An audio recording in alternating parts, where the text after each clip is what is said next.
you're going.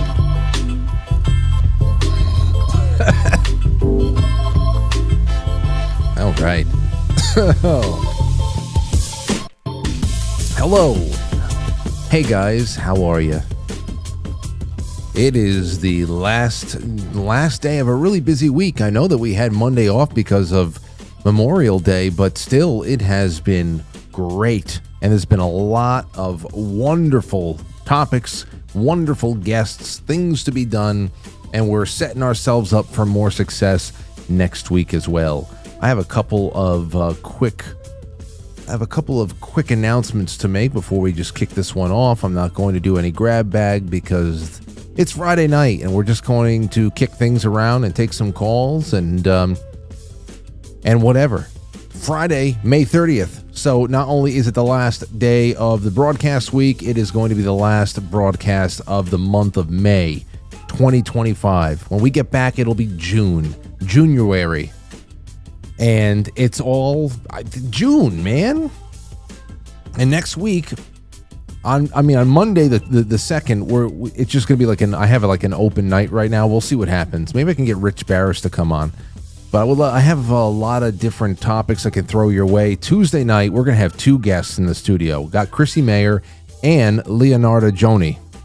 She's on a tour right now. She's taking her through the New York area, and I asked her, hey, if you want to come by whenever you're in New York. She said she loved the show, which was a pleasant surprise, and that absolutely she would. So great, I'll get Chrissy Mayer to come in too, because I know you guys are thick as thieves, you comedians. So that's going to be a fun night on June 3rd, and then we'll see what else happens, because we got Reverend Bill Bean will be on next Thursday. That'll be a big spiritual warfare. We're going to bring a little bit of AI back into it because there's a whole other aspect to last night's conversation that we did not have. Next Friday, Mike Baldwin will be on. And then next Saturday, ladies and gentlemen, I'll bring this up after we come back from an interview, though. The intro, though. That's all I wanted to say. Other than that, Monday the 2nd is also going to be the first night of the Adventures of Tom Sawyer Book Club Session 1 after we conclude with Quite Frankly at 9 p.m. So I hope that you go and read the book. It's only 35 pages or so, the first reading, and hang out with us, become a sponsor of the show. Your sponsorship is the lifeblood. We have wonderful sponsors that have come on in Keto Brainz, and we have great affiliates in gold and silver and chocolate and all that stuff. They are wonderful friends, and they enrich our lives greatly. But 95% of the reason why we are able to do anything in a professional sense is because the audience engages in generous acts of voluntarism and voluntary support by becoming monthly sponsors, nightly sponsors by sending super chats and all that other stuff. Thank you so much for another great week. I'm looking forward to next week. And one more thing. If you are a sponsor through quitefrankly.tv, be on the lookout for an extra email for you this weekend. You usually get an email on Sunday morning with a link to our Sunday streams, our private Sunday streams, but you're going to get another one, because whereas Patreon and Subscribestar are their own platforms where I can send pictures and videos and thoughts, behind the scenes stuff that I give you guys all the time, we are now able to do that for all of you guys who subscribe through quitefrankly.tv. Lauren set up a members only section on quitefrankly.tv, which is essentially a password protected blog, and you guys are getting the password sent to you. So keep checking it. I'll keep reminding you every once in a while. We'll change the password just to make sure it's an exclusive space. But everything I post on Patreon and Subscribestar is now going to be posted to you on the very own members only page. I just want to make sure that everybody has so much of what the other person next to them has. It's all about value, and thanking you. That's that. All right, let's get this one started, shall we? We'll be right back. Don't go anywhere. It'll be a nice night of whimsy and fun. All right.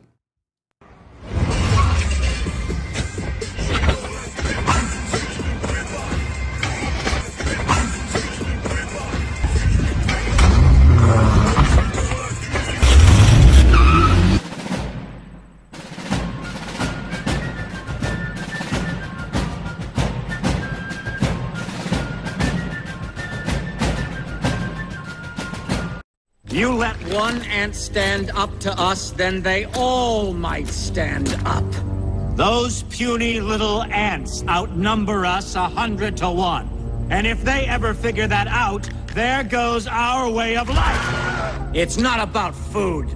It's about keeping those ants in line. That's why we're going back. Does anybody else want to stay? Let's roll! It was curled under the soil, lifted it up, did a bicep curl, whatever the hell it was. And huge hole going right underneath the front crawl space. And when we called up Terminix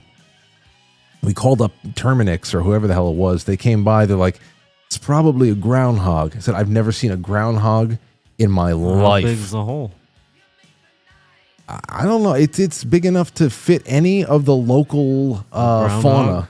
Yeah, a groundhog, a raccoon, with a skunk. Big pile of dirt at the hole? Big pile of dirt. Yeah, it's a groundhog. Are you serious? Yeah. Well, where else would the dirt go? Anything that dig is going to have to displace the dirt.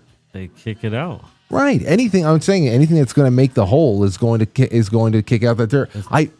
What is it, like that big? What do you mean?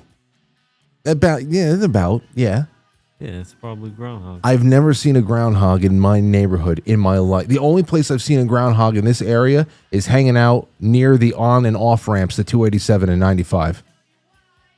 Oh, it's first time for everything. Yeah, that's why wildlife trapping's in demand. Yeah, well, I'm happy that you are filling that void now. Yeah, we'll see.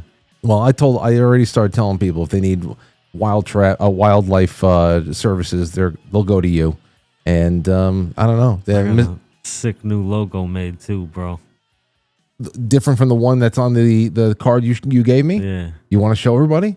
Oh, it has your number on it though. I guess that's okay, right? I'll block it off. Don't tell everybody my business number. Oh, that's not it. Is it still the B? He's in it. Well, the camera's right in front of you. You can put it right in front of the camera.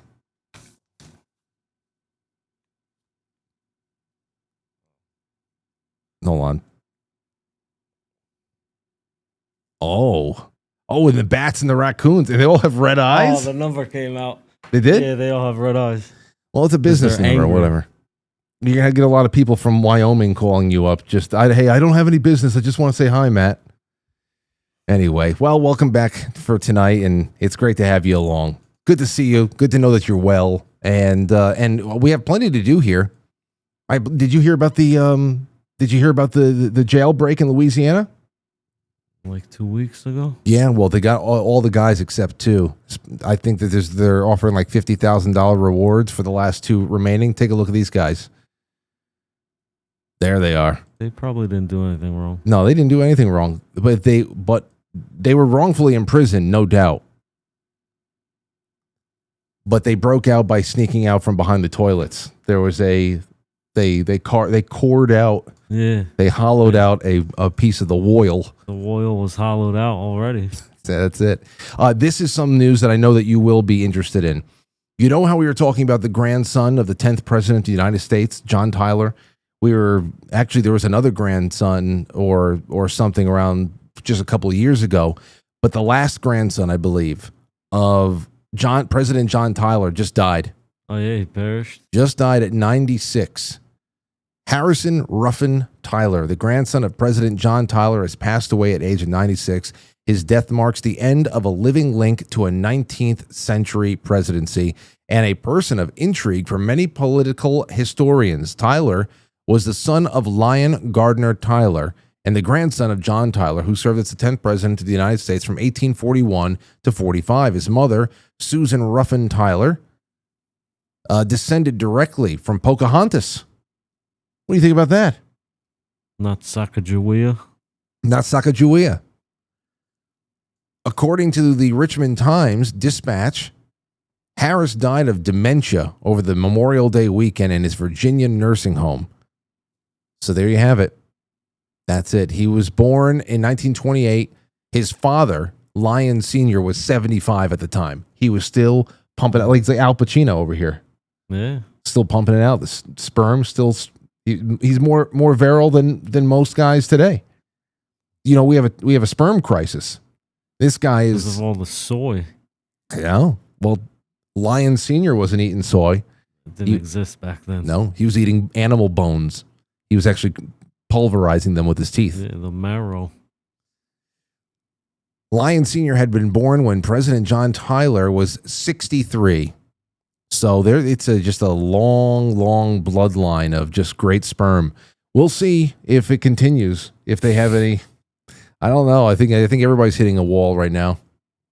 So I don't know, man. There's a lot. Oh, here's the other thing I was going to tell you. So I was going through some of the bookings that we have coming up over the next week. I got bookings going into the summer right now. You definitely got to come by there's a Saturday night late in July where Anthony and Mike are coming by for another installment of Zeralza, the retirement years. The retirement years. They're called the retirement years now. And then, but on Saturday night, the 7th, next Saturday night, Anthony and I are going to be doing a interview with R.J. Williams. You remember? Were you in the studio when RJ ate the light bulb? Oh yeah.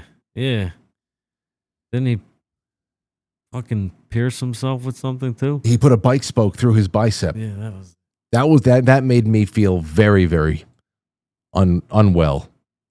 But the bike spoke through the bicep. I said, "You sure you're not going to hit any vessels?" He goes, "No, it's fine." I didn't like that. But the light bulb, he actually made the light bulb look tasty.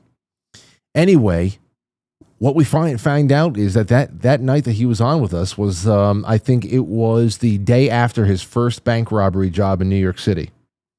And it was only a couple of weeks later that we learned by the headlines that he had been arrested. He had since done his time and all that. And after all these years, it's been like 12 years or something like that, I reached out. I finally found him.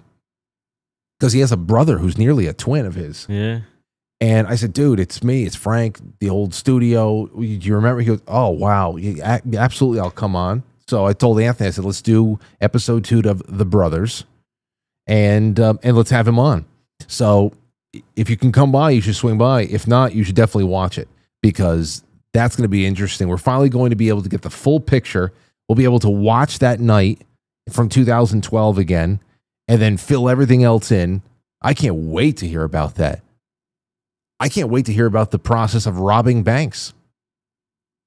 Though at least the way he did it in New York. That wasn't his first robbery. No, Probably, well, he did it several times. The reason why he got caught is because he went to double dip in a bank he already hit up. So we're going to talk. You know, a lot of time is going on. Everybody's grown up. Everybody's done their time. And I just can't wait because he's a really interesting dude. And he's a nice guy. He really is. Unless, of course, you own a bank. But no, he's fantastic, and I think we're gonna have a really good time that night as far as a retrospective goes. So that's on the 7th. All right. Oh, here's something for you, Matt. Speaking of animals and your favorite George Washington, did you hear about this? A dog on the battlefield and the character of George Washington. What he did with the dog of General Howe. He returned it to him, right? You're right. Yeah. The Battle of Germantown. I said I'm going to save this if Matt ever comes back. A small dog found, and here's what Washington was ever the gentleman. He arranged for a messenger to return the dog to Howe with a 2-line letter, and here's what it said: General Washington's compliments to General Howe, does himself the pleasure to return to him a dog which accidentally fell into his hands, and by the inscription on the collar appears to belong to General Howe. Just gentleman. Very gentlemanly. So I'm glad. That dog was blessed. Really was. So, ladies and gentlemen, here's what we're going to do. We're going to play a little game of would you rather, or what would you do? Oh, actually, no, would you rather? Because I saw a couple of them in here, again, that I set aside. I said, if Matt ever comes back, this would be an interesting one to do. Especially since this set of would you rathers takes place in very dangerous terrain, in very dangerous times in history or prehistory. Okay, you ready for this, Matt? Mm-hmm. Here's the question. Would you rather, number one, spend a week in the Ice Age? It's okay. Spend a week in the Ice Age. Number two, snorkel in prehistoric waters for 30 minutes. Well, number one. Wait. Number three, spend a month wandering the Devonian landscapes. You have supplies, though. I guess that means like acid everywhere and ash and God knows what else. Number four, race a pack of Utah raptors through 5 kilometers of jungle, but you have 30 minutes a head start and no compass. What would you do? Ice Age, prehistoric waters. Still probably have to go with the Ice Age. Really? Yeah. Well, what was the second one? The second one was what? The second I one. don't like fucking deep waters, and who knows what the fuck was in the water back then. You didn't even like Candlewood Lake. Nah. Yeah, look at that thing. Number 3 was what? The acid landscape. You'll die anyway. I guess so. It's a pretty good idea. What was 4? Number 4 was racing, trying to outrun a Utah raptor. You can't do that. You just have to go. If 5 kilometers is what, 3 miles? You have to race a pack of Utah raptors through 5 kilometers of jungle. Now, obviously, it's hard to get through 3 miles of jungle because of how those things will cover a mile in less than a minute, bro. You have a 30-minute head start, but no compass. Let's see, 30-minute. They probably run like 30 miles an hour. See, if there was no 3 jungle, miles in an hour, I could do 30 minutes. In 30 minutes? 3 miles. In 30 minutes? 3 miles in 30 minutes is easy if you don't have jungle in front of you. If you're just on a high school track, you can do, the average is a 7-minute mile. I'll go with the Ice Age. Ice Age? Okay. Ladies and gentlemen, what would you do? Would it be the Ice Age, the Utah Raptors, the Devonian landscape there, or what was the second one? Oh, swimming for 30 minutes in prehistoric waters. Call in, talk to Matt about that. Did you by any chance get hooked into the 100 men versus 1 gorilla debate? No. No? That seemed like it was right up your alley. Considering your just a few men can slaughter a gorilla. just a few men, a few good men, and what? Sticks or hands? I mean, if you can, sticks would help. Like if you can clone yourself, would help. So you believe that you would not be able to take on a gorilla by yourself, right? It would be close. Okay, so if you can like clone yourself, yeah. How many of you, if you got to clone yourself, okay, say, all right, give me 2 or 3 extra, give me 5 extra of me. How many of you would you have to clone to be able to confidently put down a gorilla with no weapons except just your fist and your rage? Probably 2 other ones. You and 2 other mats? Yeah. So 3 mats. Yeah. Can put down a full-size silverback gorilla male? A male? Yeah. An alpha. Okay. 3 mats. There you go. And that was a couple of weeks ago. That was very popular. I didn't even touch it because it was just like, this whole topic sucks without Matt. I didn't even touch it. And now it's definitively been solved. You can tell anybody who ever had thoughts about it, it's been solved. If I was to have a bamboo like rod or whatever, I would defeat it by myself. A bamboo rod? Yeah. Dude, bamboo. You got a fucking rod. It comes up to you, fucking poke it in its eyeball, take its eyes out. Just a take bamboo its eyes out. Then you just start fucking going around in circles and batting it over the head with Wouldn't you rather like a steel rod or something like that? Seriously. That would even be easier. Well, I would do that. A sword. Probably break bamboo. You can break bamboo if he grabs that thing. With a samurai sword, I'll just hold it out. I'll let him grab it. I'll cut his own fingers off and he can't grab me. Yeah. Well, he's stupid. He's stupid if he grabs it. So you'd also be testing his intelligence.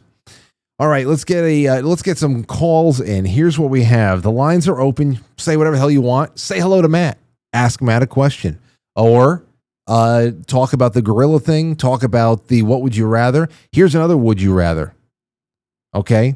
I saw this the other day. I said, I'm going to throw this in here too because I like these little scenarios, especially on a Friday night. This girl, Sadie, put this out there. Which potion would you drink? There's a red potion and there's a green potion. With the red potion, you get $2 billion immediately. And with the green potion, you have $2 that doubles every day. Now, just so you know, the math was done. If you take $2, that doubles daily. On day 31, you would have $2.1 trillion. What? No, that's not right. Seriously. Just think about it. If 2 doubles for 31 days? Yes. 2 times 2 is 4. Then you're doubling 4. Then you're doubling 8. You're doubling 16. You're doubling 32. Doubling 64. 60. You think about it, because once you start getting into the thousands and then the tens of thousands, it gets nuts. And the fact that would just go on forever. What would you do? $2 billion. I guess we'll just agree that it's not taxed, or a doubling $2 every day. I don't know if I'm reading that wrong, if it means that every day you just get $2. I don't think that would be the case. But let's take a call, shall we? All right, let's go. 812, you're on the air. Go ahead. Frank, this is Mike Rogan from Indiana. Hey, Mike. Welcome. I just want to say I'm so dang happy to see Matt there again today. Well, thank you. I'm one of the original Franciscans from back in the day. Oh, Matt. Right away. You know what, Mike? Thank you for bringing this up. Matt, outside of just the general concern that has been shown for your well-being and everything else, and people just whining to me constantly, there has been a subset of the audience who, like Mike, feel like they had absolutely no leadership. Some people had actually asked, what does the Franciscan order do? When the shepherd was struck, the sheep will scatter. That's what I'm talking. Mike, I'm so happy you got through first, because I would have forgotten to bring that up. Oh, well, yeah, and I'm so glad to see Matt's face again. And Matt, just know that there's lots of us out here rooting for you, praying for you. So glad to see you again. Thanks, Mike. I'll talk to you soon. Okay. All right. Take care. Oh, that brings up something else. Shane, wonderful. Shane B in the chat room. Shane, he's usually one of the first people to show up on this YouTube chat rooms for years now. I had something arrive at the P.O. box back in, I don't know, it felt like March or April or something like that. I don't know. And I said, what the hell is this? It felt like a T-shirt. I said, okay, I get T-shirts all the time. But I took it out, and I said, oh, my God. When I showed it to Lauren, she almost cried. But I showed it to you, too. Take a look at this thing, man. Look at this. It's the meme. It's the meme from Goodfellas, the Ray Liotta. It's you and me, quite frankly. There's a lava lamp in there. Shane made this. That's cool. Dude, it's awesome. Cool. It's really awesome. Now, I haven't worn it. I think I gave it a good wash. This one right here, we got to duplicate somehow. I got to get Shane to send me over something. I got to bring it. I got to send it to Rise Attire, and they got to do something with it just so it's out there. But it's just that Goodfellas meme is perfect. It makes me wish that this is the way I dressed every night for the show. The suit looks like it fits well. I look comfortable. You look like you're having a smashing good time. You almost look like you and Vinny Brusco look like twins a little bit there. But you look more like you than I look like me. But the whole thing is perfect. I think that Shane did a bang up job, and it really made me put the foot on the gas of getting this reunion on the books again. Let's take a call. 929, you're on the air. Go ahead. Hey, obviously this is not Frank, is it? No, it is Frank. Who's this? No, it's Irving. Okay. Irving Sanguinetti, calling from Queens. Oh, wait. Who's this? Yeah, Irving Sanguinetti. Irving, yes. Yo, I'm so happy you called in. Listen, last night, everybody, Irving in the chat room, he left a super chat, right, and I shouted you out, and I thanked you so much, but it wasn't until I signed off that I realized how generous the super chat was, and I wanted to make contact with you because I wanted to do something nice for you. So That's cool, but I just wanted to get put through you don't sound like Frank, right? I'm You're sorry. with his team, so I'm sorry. that's good enough. What do I sound? Do I sound high pitched? You sound like his father or something, or his grandfather. Oh my, it's a little bit older. I don't know. Listen, it's not Frank's voice. Yeah, I know. But right, your voice. I understand. What's your name? My name is Frank. No, it's not. Irving, listen, you'll be shocked. You're not. You don't sound like Frank. You'll be shocked to know that the quality of my voice changes over the phone sometimes. Even Lauren says that I don't sound the same, but you are talking to me, and I'm glad you called. You got to email me though, because I want to send you something. I'm going to send you one of these. Another one of these. How you talking to me when I'm looking at you live? There's a delay, and I am talking to you. By this time, the delay is definitely caught up. Put the volume up. You're going to hear me talk to you. Yeah, but don't you normally do that when you like turn your volume down? Oh yes, but this is an exception because I'm trying to prove to you that you're. I'm turning this up right now. I'm like, yeah, you got Matt right next to you. Yeah. Yeah, you're talking to Frank. Yeah. You sure? I don't.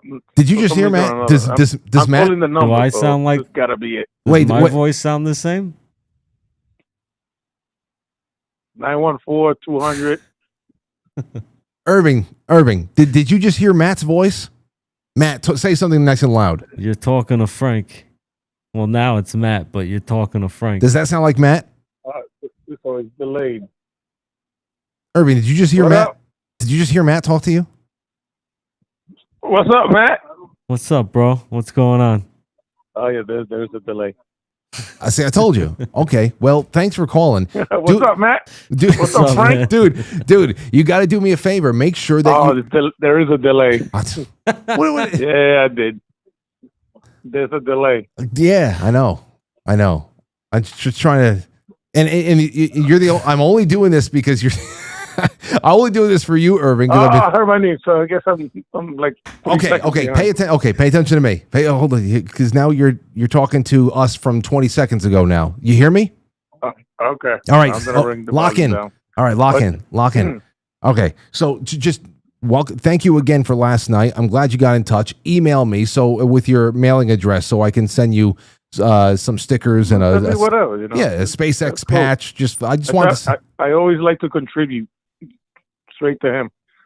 And yesterday, but today is actually Matt's there, so that's a dynamic duo. Well, we're glad that next to each other. Glad that you're liking it, and glad that you're out there. And thanks for the call, man. All right, cool beans. All right, take care, Irving. They're Irving.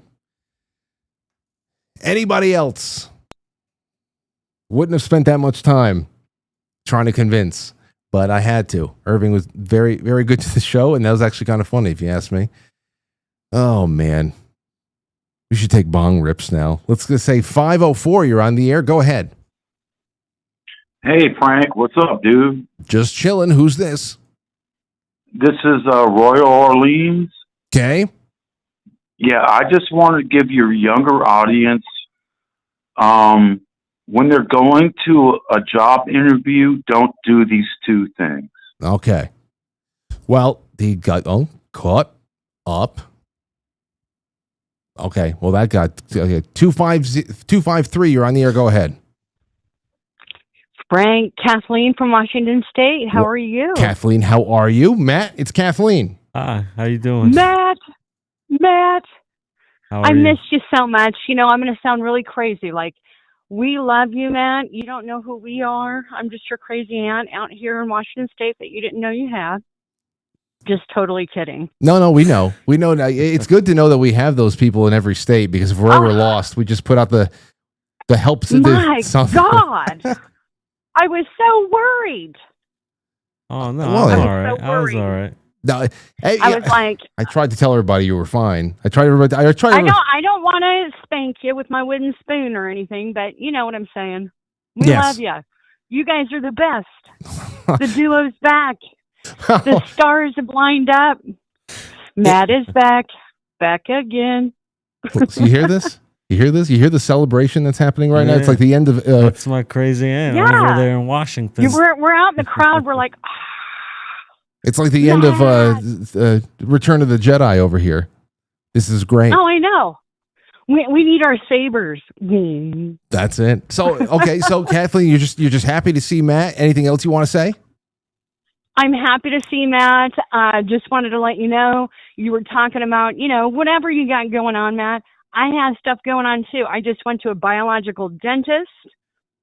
Had new implants put in. You were talking about that one night. You're totally into all that stuff. Quit smoking after 40 years. Nice. Feeling awesome. Life changes. That's awesome. Nice. And that's all just within the last couple of months? Oh, yeah. Oh, I've been planning on this. I went to a nutritionist, doing Zooms. I started working out. I'm 56 and I'm reborn again. I'm very happy for you. I'm telling you. Matt, I know, right? Everybody can do it. So just get jazzed, man. Matt has been, Matt used to smoke a couple of packs a day. Oh, I did. I did too. How long ago was that, Matt, now? When did I quit? Maybe 2000. It had to 20? be. Yeah, it had to be around 3 or 4 years now. Yeah, 2000. Congratulations. Yeah, I'm happy. I didn't know that. Too. I mean, sometimes I feel like ripping somebody's face off, but other than that, I hold it inside. It's all right. You get yourself some tea tree oil toothpicks, and you can chew on those. Those are pretty good. Good idea. Good idea. I changed my life. I'm eating differently. A lot of bone broth. There's a new meat company my doctor told me to purchase from. I'll email it to you. Force of Nature has all the ancestral meat in it. I mean, Jay would be happy. Good. Well, it's like I listen to you guys. I'm doing it. Good. I like it. And you know what? It sounds like, and thanks again for the call, Aunt Kathleen from Washington. Oh shit, another one I cut off too early. That's a pretty good doctor right there. If they're talking about meat distributors, that's not very it's not very common. So I'm happy that you got that going on. All right, let's see here. You can call in with the would you rather stuff, but you can also just call in with whatever the hell else. And then I have more that's coming up in the second half. I have a lot more. You and me are going to look at some videos. I've got a whole bunch of shit here. Let's see. In super chats, I have some questions that just came in. But I'll do that in a second. Let's do a couple more calls. 424, go ahead. Hey, it's Hollywood Carlos. How are you? Hey, how are you, Carlos? I'm floored that Matt is back. I just came on. Hands I'm like, back. What? Where the hell have you been? In the shadows. You got beefy, it looks like. Yeah. And I mean that as a compliment. Oh, thank you. I thought you looked bad before. I'm literally in shock that you're back.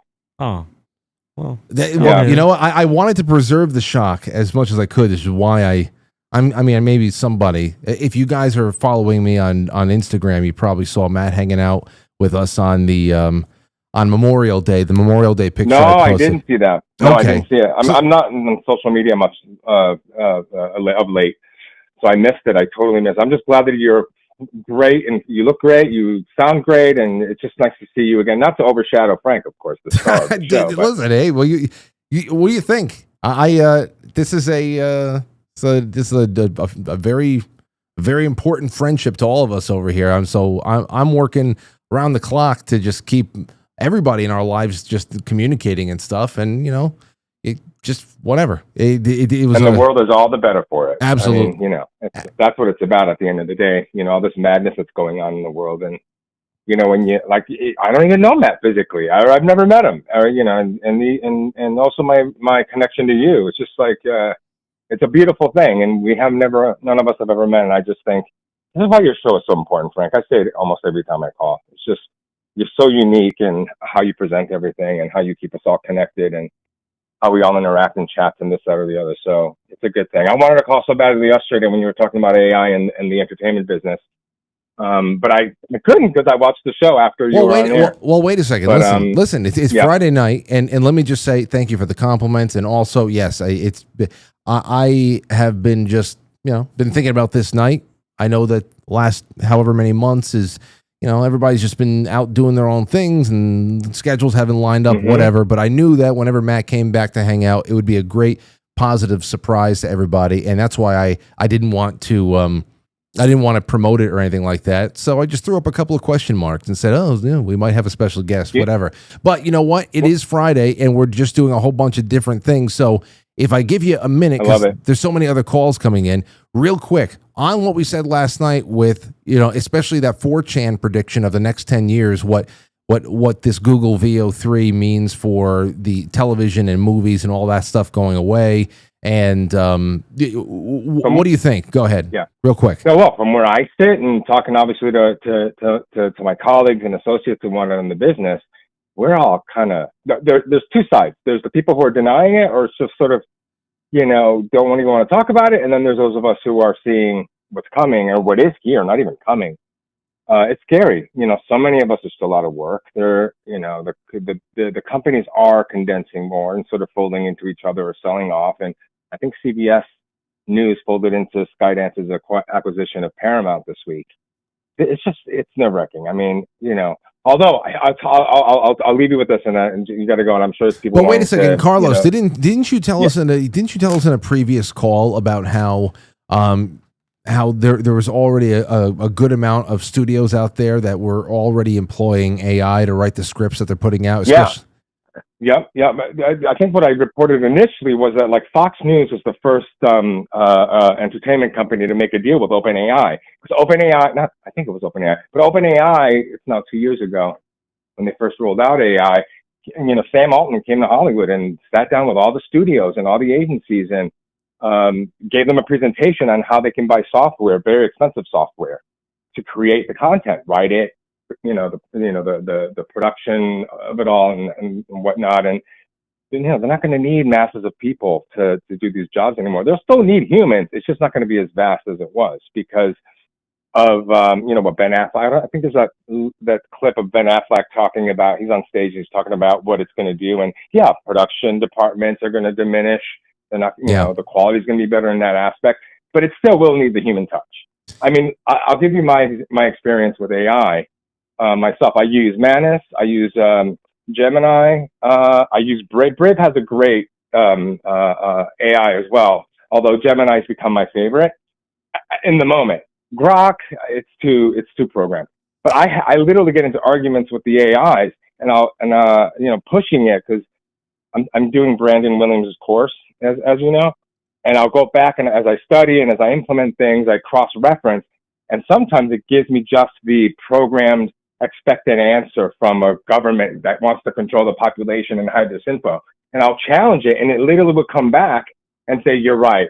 In that scenario, or in this case, or I'm just giving you the general response that my programmers have given me. It literally will admit to me. That's a great point to leave on here too. Is that not only is everybody going to be cutting corners and entire industry is going to be wiped out and reimagined, but it's also the more you talk to these things, the more you realize that they say sorry. They admit that they were actually admit that they were. And thanks for the call, Carlos. Good to hear from you. I want to get a couple more in. Yep.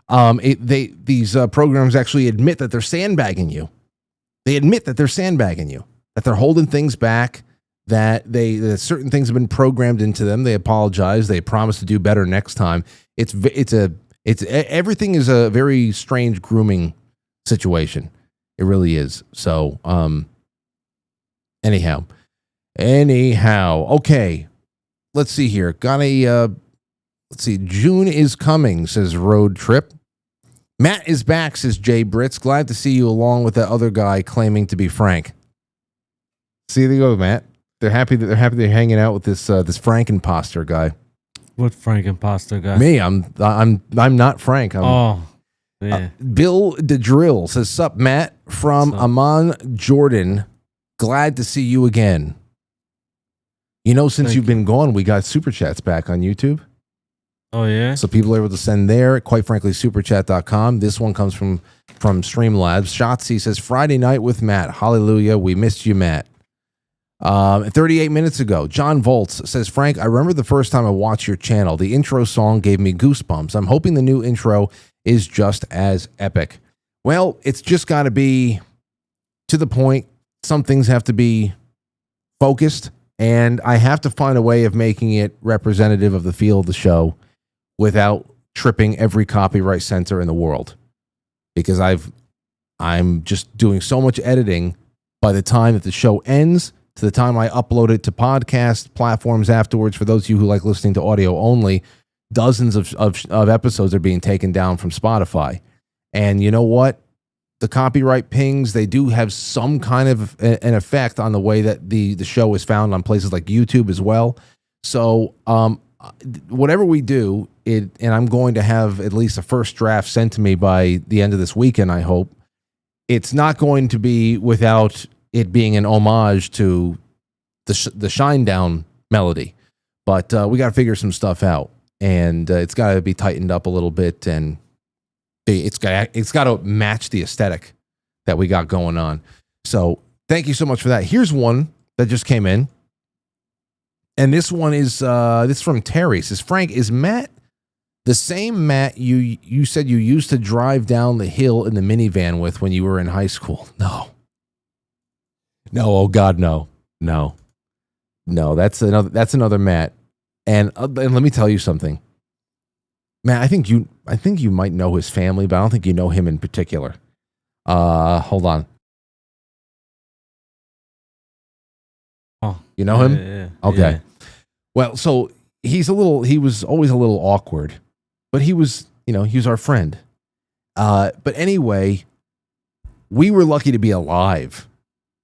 We really were lucky to be alive as far as that whole minivan thing goes. Our buddy Matt was a little fidgety. He was a kind of an awful driver, and any number of things could have made him jerk the wheel and send us into a telephone pole going down that hill.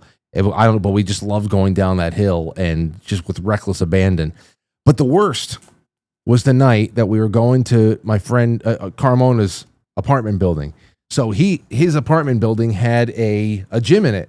So sometimes me and the guys would go to his building, and we would work out in the gym at night. And this night, Matt was going to drive us. So he came to my house. He picked us up. We're leaving my street. And as we're leaving we're about to turn off of my street. And that is when I see my neighbor's daughter returning to come back to my neighbor's house.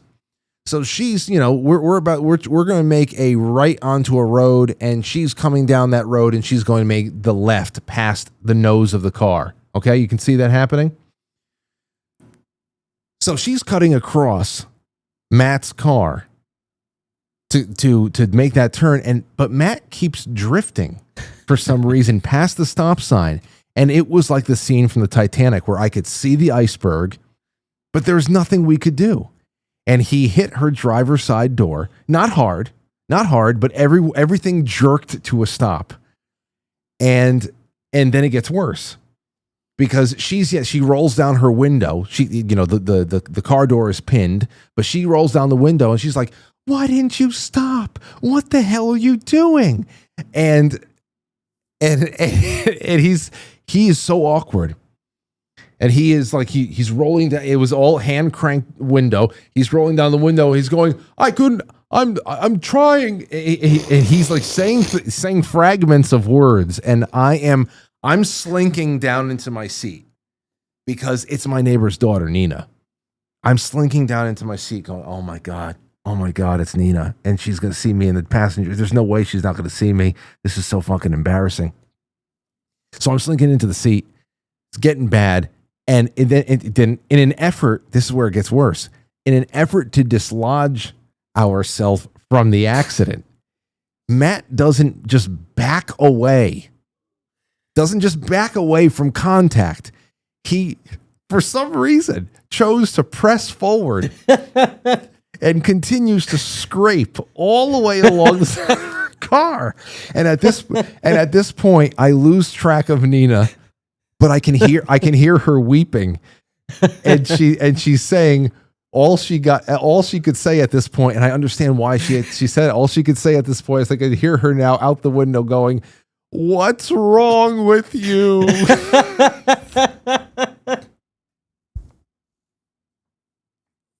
And I was and all Matt could manage to get out was this awkward, "I'm sorry."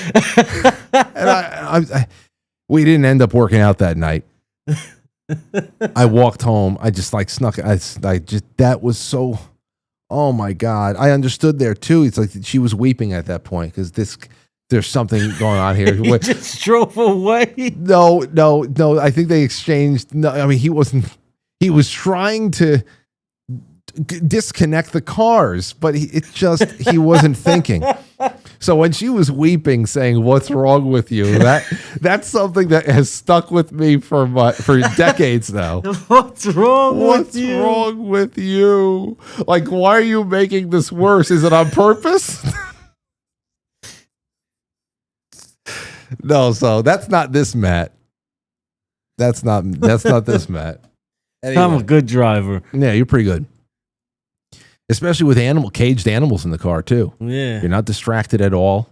Nah, I don't give a fuck. I don't give a fuck. Anyway, that's it. Let's take another call. 928. You're on the show. Go ahead. Okay. Let's go. 708. Go ahead. 708. Hey Frank, it's Rev. Oh man, I'm dying over that story. What's wrong with you? Okay.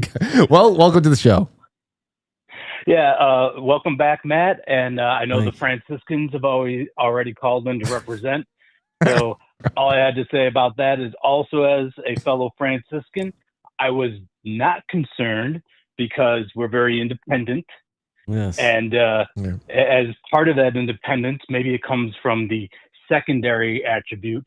I was going to send in the super chat, but I wasn't sure you'd be able to read it in the proper dialect. So I have a message for Matt, and it goes a little something like this.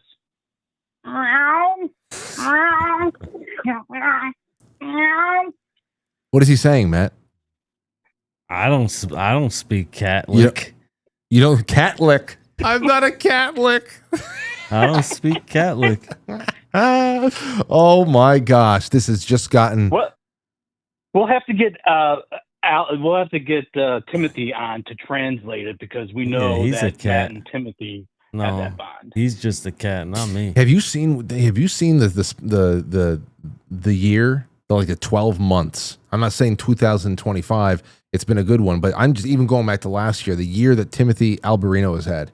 He's like, like a semi-frequent on War Room with Steve Bannon. He's had now 2 installments of full set designed interviews with Michael Knowles at the Daily Wire. I mean, I think I saw that. Yeah, man. He's seriously, it's all over the place. And as I said, he's blown up for sure. Seriously, it's great. I mean, it's just good to know that we got friends that are doing well, and if they're ever doing interesting things, which they are. I mean, we had Michael Collins, who's out there with Jimmy Corsetti and Graham Hancock, and they're all taking it to the front door of mainstream archaeology as far as ancient history goes. So we got people who are really in the middle of some incredible fights and some battles and some really great work that we can just call on whenever to have some intimate conversations with. I think that's exciting, especially for us, just that we've got those friendships established.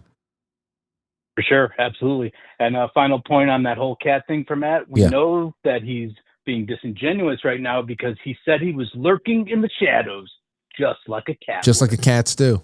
No, it's true. Right. No. You know what? Thank you for this, sir. This was really great. Thank you. That was just something. Peace out, brothers. Love you both. Peace out. Be well. Love you too. That was just something I said. That's just something. True. Lurking is just something that people do. Yeah, Timothy Alberino has had a pretty big year.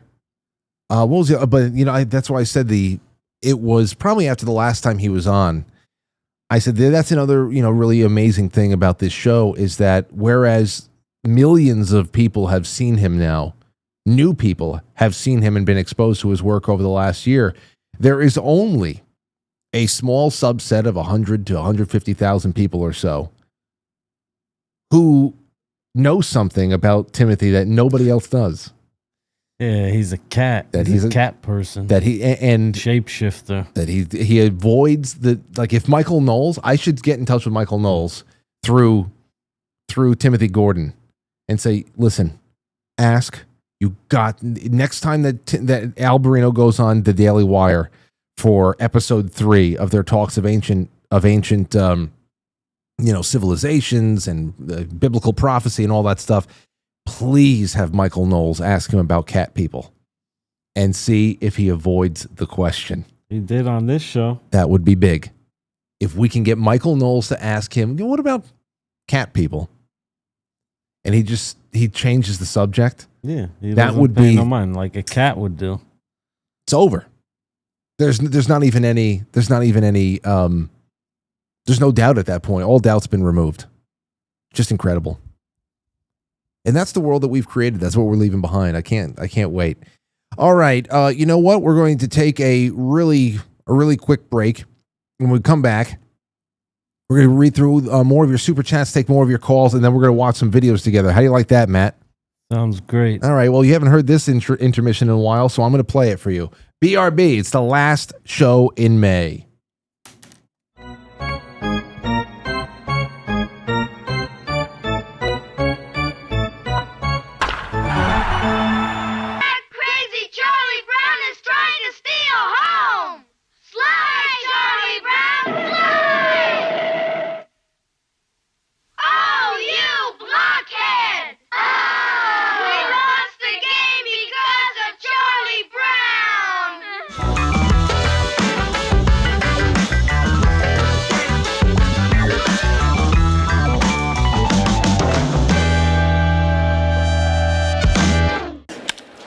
Drives one to right field and deep.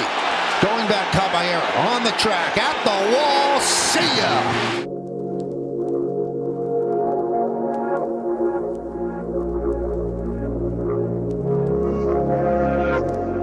You know, the Yankees are in Los Angeles tonight. Yeah, 10-10, right? Yeah. Well, sometime around. Actually, no. I think it actually might be. Well, tomorrow it's going to be 7:30.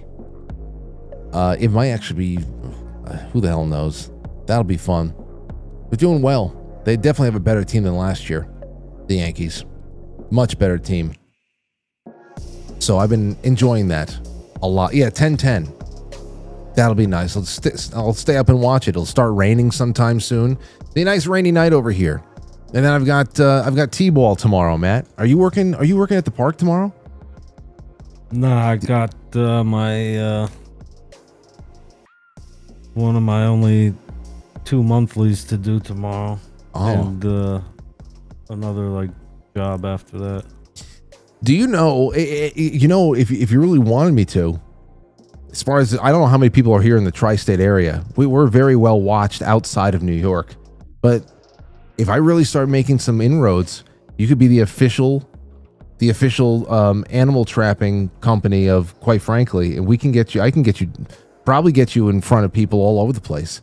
Especially, what's the farthest you would drive for an animal job? Well, I'm doing it after my other job, so. Oh, okay. So not too far. Unless I start making money, if it gets busy, if I can quit, then I'll do that. We'll see. I have faith in you. Here we go. Let's get some super chats in. ST says, welcome back, Matt. Missed your face and your awesome laugh.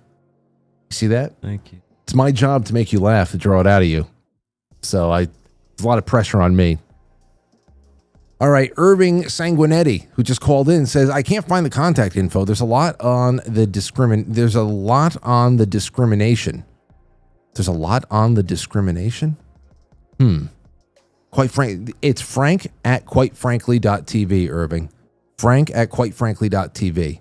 That would be, just write me there and I'll see you there, my friend. And thank you so much for the support again. Cajun Lady says, hey, Matt, you and your laugh have been missed. Oh, thank you. Thanks. Yeah. See, he's very gracious in taking compliments. Steve Robinson says, Matt McCat, good to see you. Joe Martinez saying hello. Thank you, Joe. Yeah, it's good people. Good people here. June is coming. Yeah, I know, June is coming. Lauren had to stop by. She had to drop into Target for something. She was looking for something in particular. She went to Target. And of course, because we were just like 2 days away from June and the what we get clobbered over the head with the Pride Month stuff, she was just paying attention as to what was going on. And she got back home. She said, it's very weird. Target is decked out in red, white, and blue.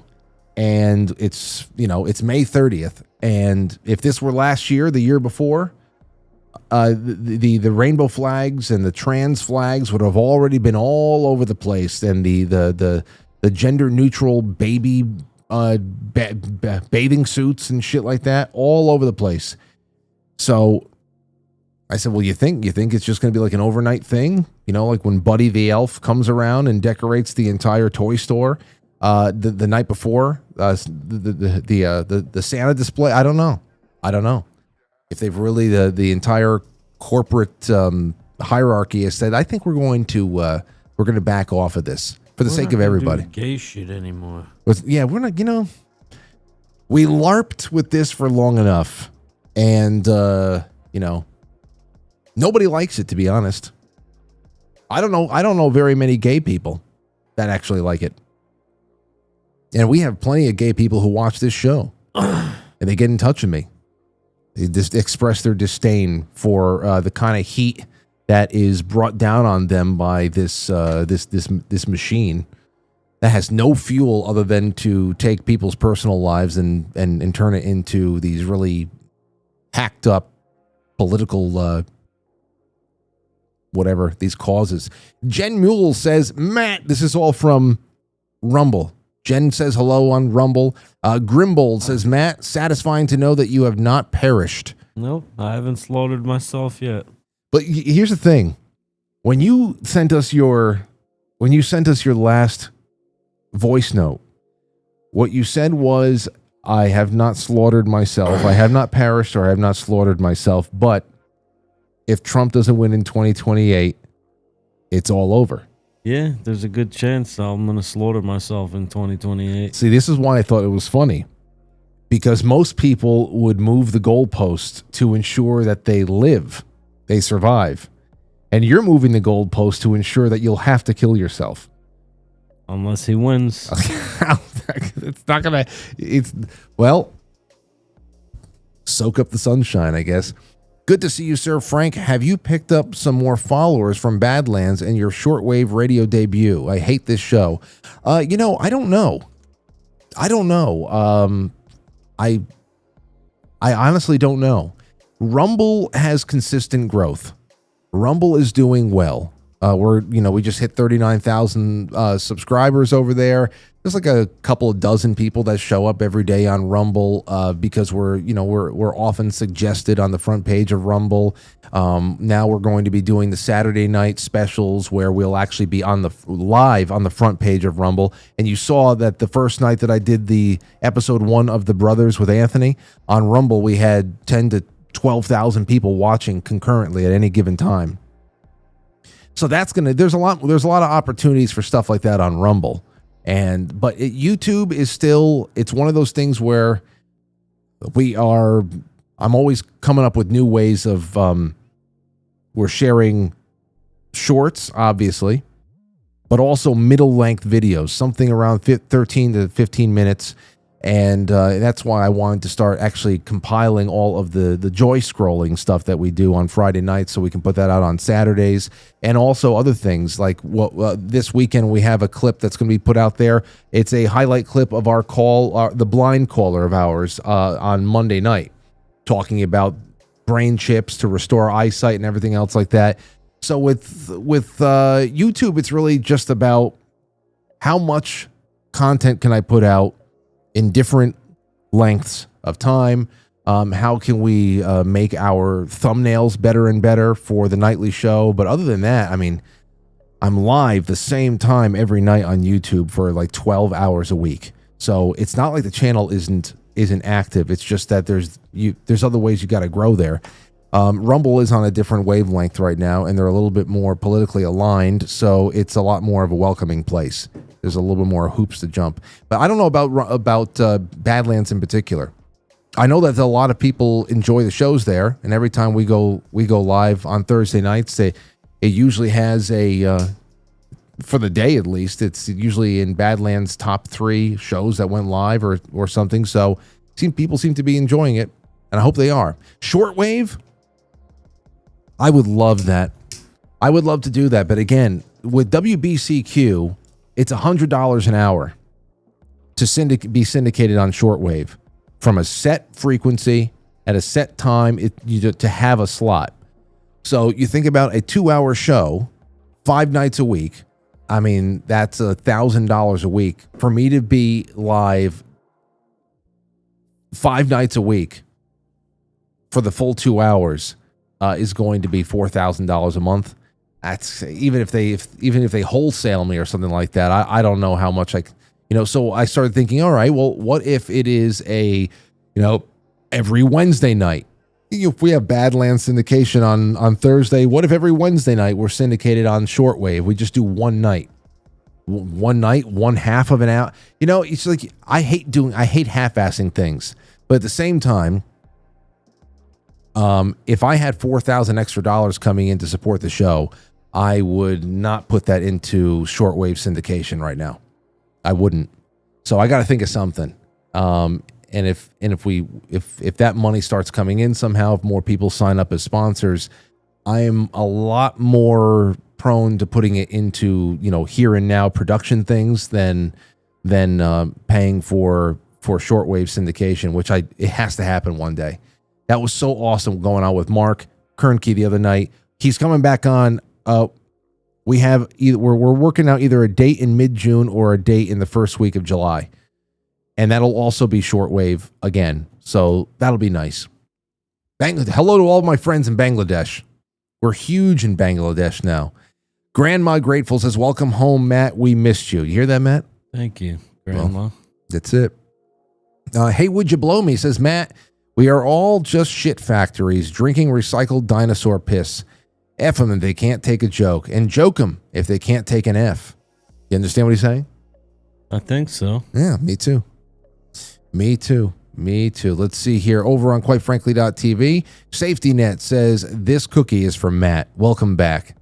Thank you. Robert Sarns. Thank you. Denmom and Linda Love just claimed a 1-month subscription over there.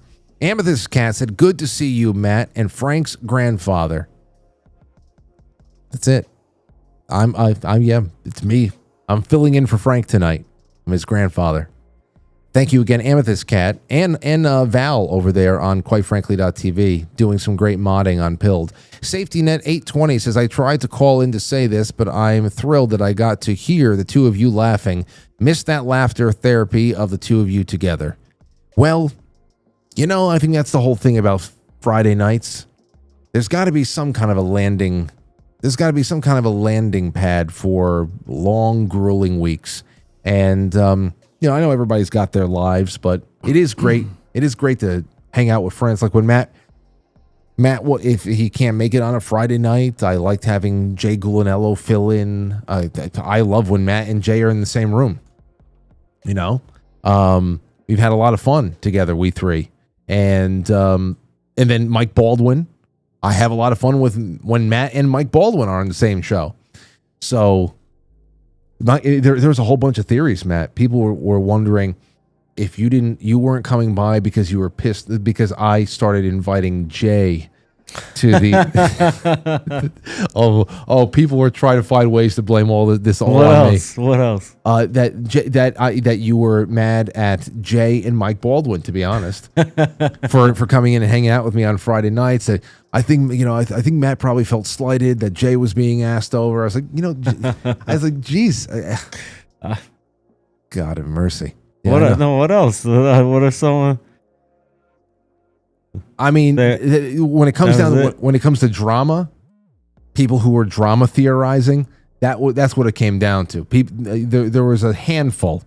When I say people, I don't mean any significant portion of the audience, because we carry on and all hope that everybody's well and we just have a good time again, and the band will eventually get back together.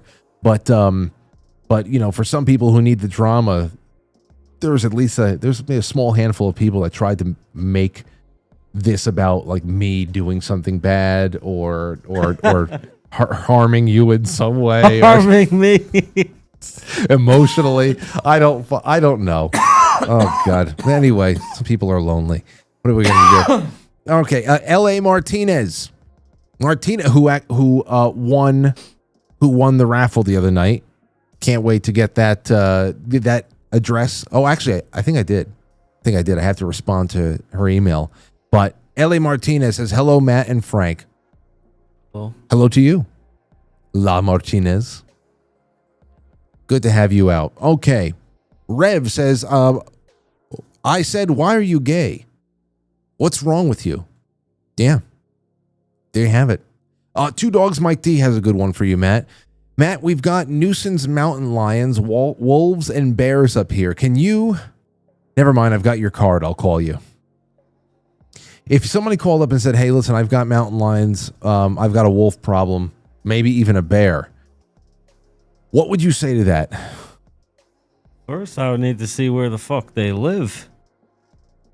Well, I've never seen a wolf around here, but I've seen there has been every once in a while. There's headlines about coyotes around here are half wolf. Okay, well I know about the coyotes. There's every once in a while there's a headline about mountain lions. Every once in a while my Ring app will show me somebody that publishes. I could have been that bobcat I caught, but I'm pretty sure it was like a smaller mountain lion I chased out of this one guy's yard. I thought it was a fisher cat. No, I caught that. And I caught a bobcat, but this dude, we used to walk his property to check his fence line to see if anything dug underneath it. And one day he called up, he's like, yo, there's a fucking a cougar in my backyard. This dude lived over off Lincoln all the way down, so it's all woodsy and shit like that. So I don't. When he says cougar, though, is he just using a term for a big cat, or was it actually a cougar? Like, it's probably bobcat. He's like, nah, we've seen the bobcat before. This thing is bigger, and he sent me a picture of it. It was like far away, but I was looking. I was like, oh. And when I came in, I saw it, and I started to like run towards it. I'll fucking fight a cougar. I don't give a fuck. Even the cougars there too. Hold on, let's take a call from Santino. What's going on, King? Hey, what's going on? Hey, how you doing there, man? Yo, what's up? Hey, not much. How you doing? Hey, so listen, I just want to say that you're gonna have that broad Leonardo on, right? Yeah, she'll be on Tuesday with Chrissy. Yeah, I just want to say to everybody that don't know her, they should really tune into that show. You know what I mean? She's really fucking good. She's funny, and she's a hot piece of ass too. Yeah, well, she's definitely at the top of her game right now, no doubt. I've been watching her for a while, and that's it. So, and when somebody starts blowing up, I just I hang back and I try not to get into their DMs because I figure everybody's trying to book them at the same time. But this is one of those instances where I was very surprised that I reached out. I was complimentary to her work, and she shot right back and said, "Hey, I actually love your work too." And I was like, "Oh, damn!" So I mean that came together pretty quick. Yeah, it's a pretty impressive get, and I would encourage everybody to tune in that night. That's all I really wanted to say. And Matt, good to see you doing well. Thank you. Matt, no problem. Santino is. I told him in this with this event in September, which you got to come. You got to get put your best suit on or something like that. You got to come. People are gonna be taking pictures with you all night. It's gonna be awesome. It's just gonna be around here. But I told Santino, I said, listen, you gotta dress so dapper. And he was already on that same wavelength. I got some pictures of some of the ideas that he's just floating about how he's going to show up. I can't wait for September. Like a pimp? Oh, it's going to be great. With a cane? I don't know. You're not going to use a cane, are you? No. Oh, I got to do suit and tie. I can do that too if you want. No. It's not going to be like that. I'm just saying. I'm telling Matt that I already saw some of the things that you're thinking about, throwing together. It's going to be I think it's going to be pretty awesome. I wish that we can get the big searchlights on top of the theater that night. That would be cool. A night with Quite Frankly. Yeah, it would. Anyway. All right. Yeah, I just wanted to weigh in on that. I was impressed with your get, and good for you. Well, thanks. I hope that you're on the show soon, too. Maybe before September. Maybe you can come down to do some promo. All right, if you want. I don't care. You don't care? No, I mean, I don't care. Like, I'll do it for you. That's what I mean. Well, only if I can get all the guys together. Like maybe that night in July when it's the Zalals in New York night. That would be awesome. If you, me, Anthony, and Mike, that would be fun. Yeah, we'll see what happens. All right, man. I'll talk to you soon. Thanks for the call. Yes, sir. All right. See you later. It feels like a Friday night. I'll tell you what. All right. 8:15. 8:15. Let's see. Have a couple of more. Let me see here. There we go. Okay. Let's take a moment and go on over to. Oh, hold on. Listen to this. I just got this.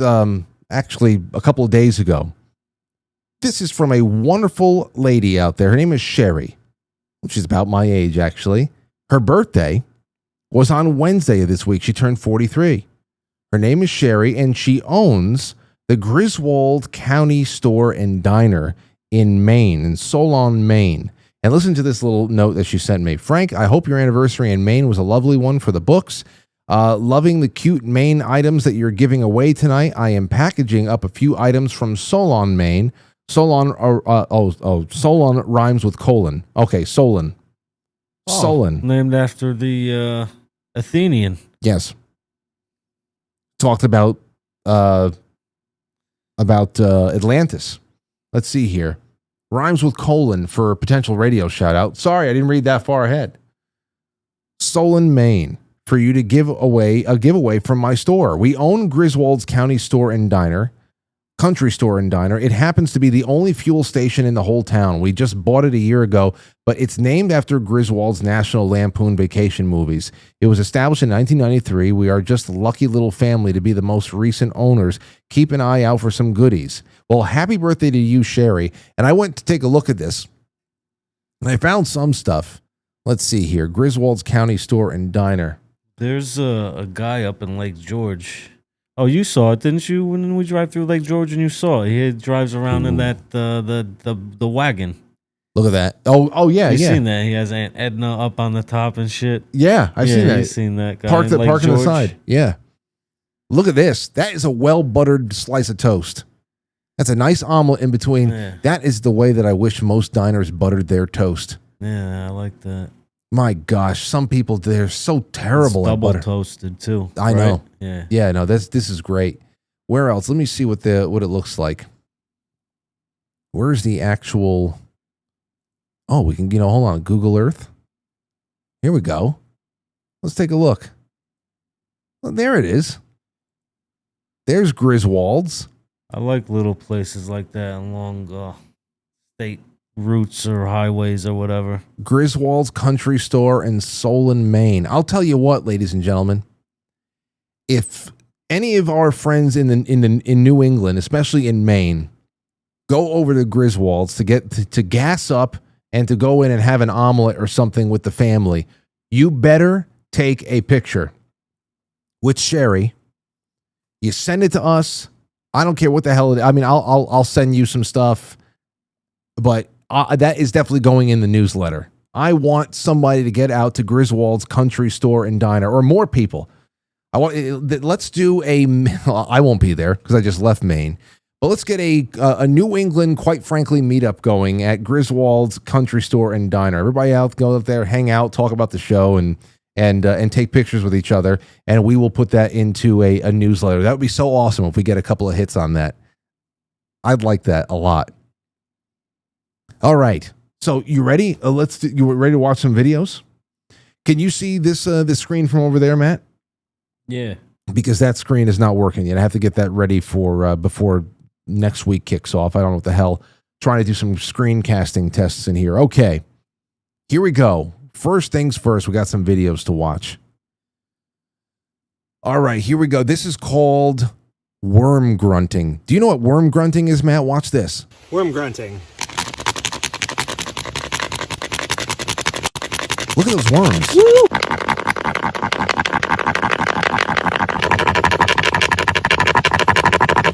Did you see how fast they're going? Yeah, they're going to evolve to become the sandworms in Dune. Those things. I'm telling. Have you ever done anything like that before? No, I never heard of this thing. Well, I'll get one more time. So he's got the stick touching to the ground, and it obviously has ridges on it, and just creating vibration that's making these worms just bug out, and they're moving fast as hell. Worm grunting.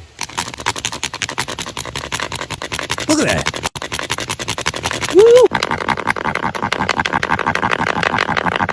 I'm gonna try that. Gonna buy a worm grunting kit. That looks like you could make it one of your own. Get an old broomstick, put some ridges in there. All right, here's a couple of guys hanging out and just trying to figure out the world. Listen to this. Can fish see water, they ask. Y'all think fish can see water? That's a good one.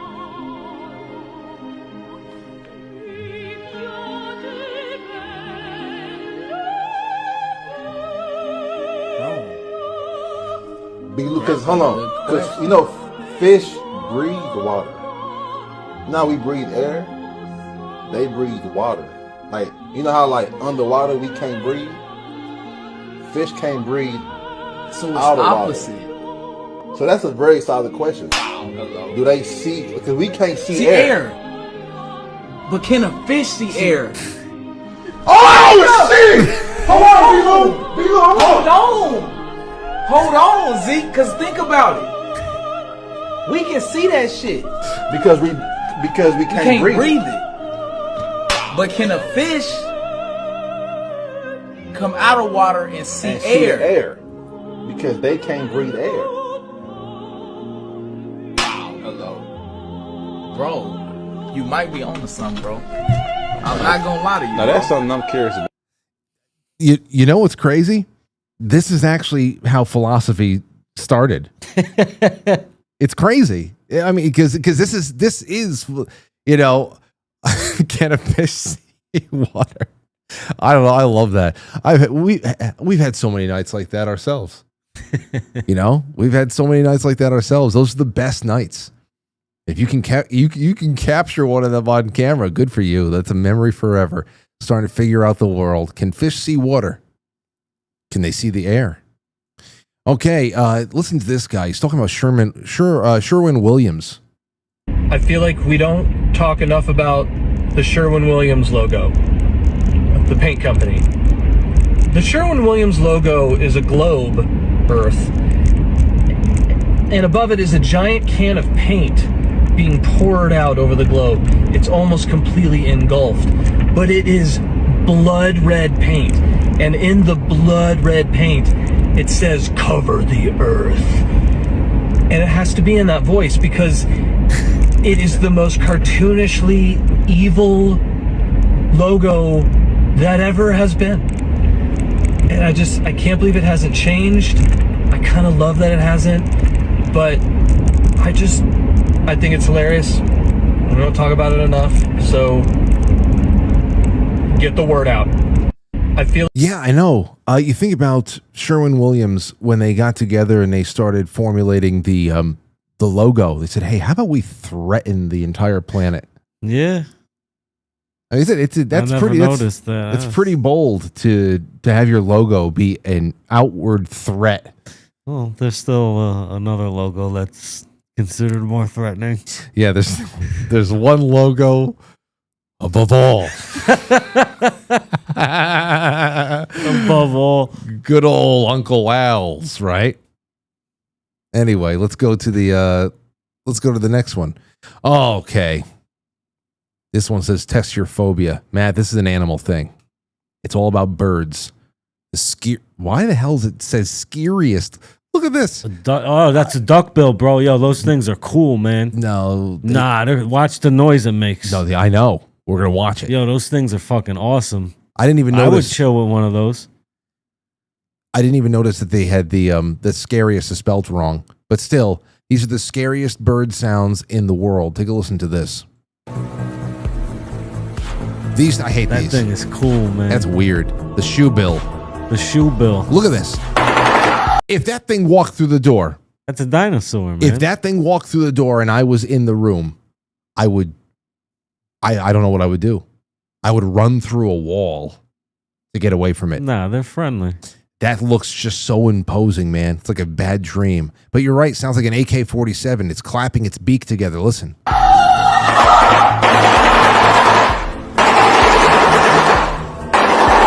Fuck that. A lyre bird.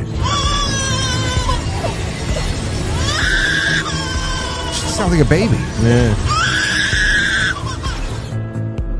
A piha.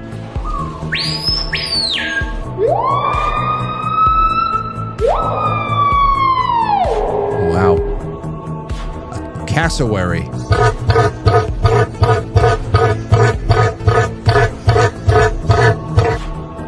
A white bellbird.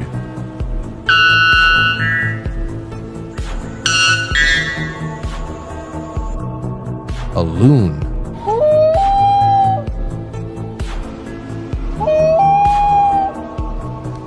That's nice.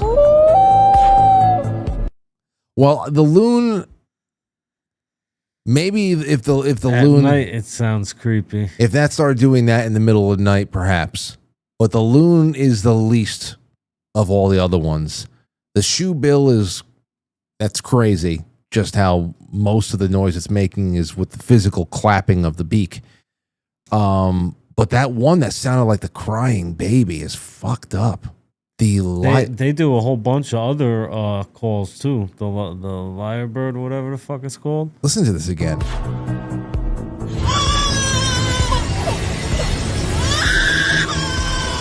I had to go check to see if that was overdubbed because that's ridiculous. Nah, they do mad shit. Those birds are fucking crazy.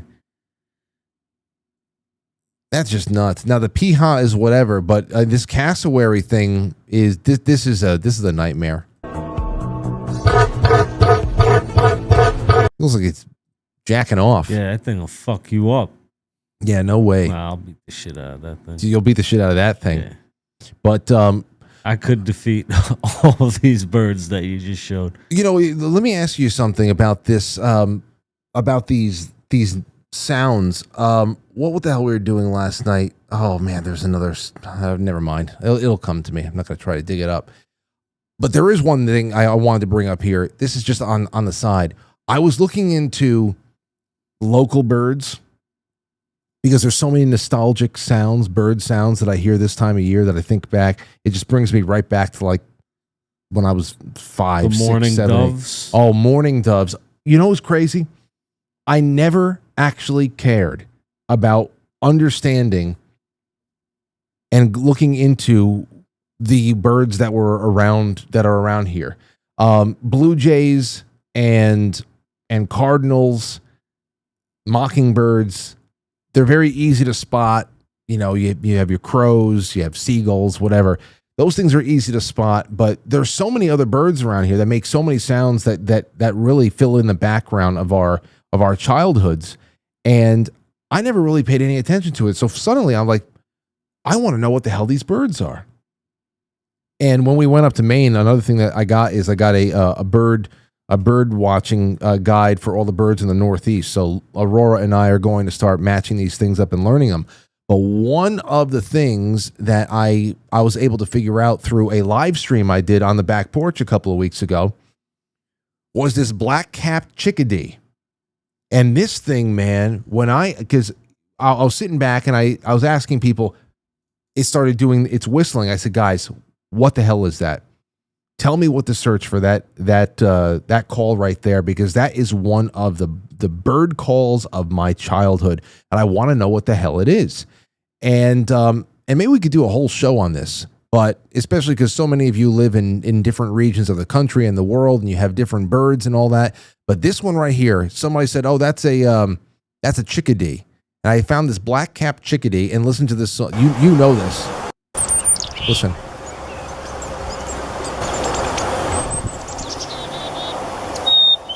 Yeah, yeah. Hell yeah. That whistle is like, that's everything, that whistle. You want to know what that reminded me of? Because, you know, I lived behind the school. What? And the elementary school. And, you know, when someone was on the swing, it would make a noise like that. And whenever I'd know the difference, but I heard the swing once do that, and it always kind of reminded me of a squeaky swing set. It does. Whenever I hear that.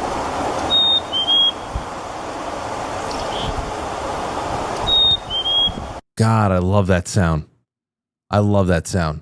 That's the sound of April and May. You know, the other cool thing that I learned, I was talking about it with Laura, and she brought it up, and it makes a lot of sense. And she was saying how chirping birds, the reason why chirping birds are so soothing to people normally is because it triggers this parasympathetic nervous system and ensuring us that we're safe. Because, you know, when you talk about, you know, it's essentially an ancient bit of environmental intelligence where if the birds are chirping, apex predators are not around. Mm-hmm. And everything kind of gets quiet when there are predators around, like shit like that. So in a sense, it is like an ancient part of our DNA from our earlier days in the wild. You know, taking pleasure in the chirping of the birds because it was in one way a metric that you were safe. That's pretty interesting. All right, now this is weird. Take a look at this. We were talking about AI a little bit this week. Listen to this story. It's about 2 minutes long. A deepfake AI influencer photoshopped her face onto my wedding photos, but kept my husband's, so let's talk about it. Hi, I'm Kelly Grace May. I'm a content creator based in Brooklyn, and I got married in September of 2023 at a beautiful venue just outside the city called Wave Hill. It was truly the best day of my life, and naturally, as a content creator, I shared a ton of photos and videos from the day. Of course. Fast forward to a year and a half later to now, I receive an Instagram DM from someone saying, hey, I think this is your wedding photo, but this isn't you. I open the video, and to my surprise, it's another woman's face photoshopped onto my wedding photo, wearing my dress on my body with my husband, but it's not me. So naturally, I'm confused. My initial reaction was, who is this girl and why is she photoshopping her face onto my wedding photo for her content and keeping my husband? But what I found was even more bizarre after watching the rest of the video and the rest of her content. The account was called Wedding Tips and it had over 60,000 followers and it had tons of videos with a lot of views. So when I watched the rest of the video and the rest of the videos on this account, I realized two very bizarre things. One, in the video where she was using my image, she was also clearly using an amalgamation of other people's weddings. It was not just my wedding. But then my second realization was even more bizarre, which is that this woman who photoshopped her face onto my body was not actually a real person. This was a deepfake AI influencer, a full-blown AI influencer. This was not just another creator taking my wedding photo and photoshopping her face onto my body. This was a deepfake AI influencer creating content, amassing a ton of followers, a ton of views, but was fully an AI robot. And the craziest part to me is that the entire account with over 60,000 followers is not just this particular AI influencer. There are multiple AI influencers that are making the same kind of content with different people's faces, talking, acting like a human being. And it's actually very, very difficult to discern who is a human being and who is not. I don't think this just applies to public figures. I think that this is going to infiltrate even just the everyday person who shares anything on the internet. So just be aware of the content that you're consuming and look at it with a critical eye so that you don't get swindled. 2020. Yeah. So, I mean, that is, that's crazy. Now, I had, I don't know when the hell it was, but some time ago, I had said, you know, if you think about it, it's going to become one of these situations. And here's a perfect example. What she's describing is there are accounts already set up. You know, you go on TikTok or something like that, and there's always somebody reacting to somebody else doing something. Yeah. And sometimes the reaction videos get millions of views more, and it just becomes their, you know, it's really cheap, low hanging fruit shit. But it's most of the internet now. at least in those reels and all that stuff. Well, that brings in many subscribers. It brings in a lot of monetization opportunities and all that stuff. And now we're getting to the point where, most of the people who just sit there and react to other people's work, they don't even say anything. They sit there and they go, listen. And then they go, listen to this part. As if, they're pretending like, hey, listen, of course I know this as well, but they're, just listen, hey, get on the same page as me and this guy, okay? It's I don't know. The whole thing is fucking cheap, but they're not even saying anything. Now with this Google VO3 thing that came out the other day, the reason why it's such a big thing is that it is now generating native audio, ambient audio. So you're talking about environmental sounds, whatever the hell it is. So you can create entire scenes where there's hustle and bustle, and the AI characters that you are prompting into existence also have their own voices and they can interact with each other. So, now people can create God knows how many accounts that are based on the identity of characters that don't exist, that can lay down commentary on other content that is downloaded from multiple people, like this girl and her wedding videos and shit like that, somebody else's prom videos or whatever, and everything can be mixed together into kind of like a Frankenstein thing that essentially becomes original in the end because it's a composite of so many other things. And then the AI personality talking about it on top of it, and it's picking up all these subscribers because most people won't even know the difference. And you think about the money that can be made. The money that could be made, even if it's one account is only bringing in a couple of $100 a month, one account $1,000, that is a lot. And I made a joke just a couple of months ago about being able to be so good with AI that you can set up OnlyFans accounts for like selling, feet pictures that are all AI generated. And you could probably, with just a little bit of time, a little bit of dedication, a little bit of consistency, you can probably make yourself $50,000, $60,000, $70,000 a year for minimal effort, just by being able to generate feet that look real and putting them on OnlyFans. That's a good idea, for guys who are on OnlyFans, the people who are on OnlyFans spending money, opening up their checkbooks and just emptying it for girls to spread their cheeks. You think that any of them have any discernment? You think how high do you think the discernment level is? Seriously. If you're good at AI, you can set up dummy OnlyFans accounts and with a little bit of consistency, make a pretty good living. Yeah, probably. I just made somebody a millionaire right now.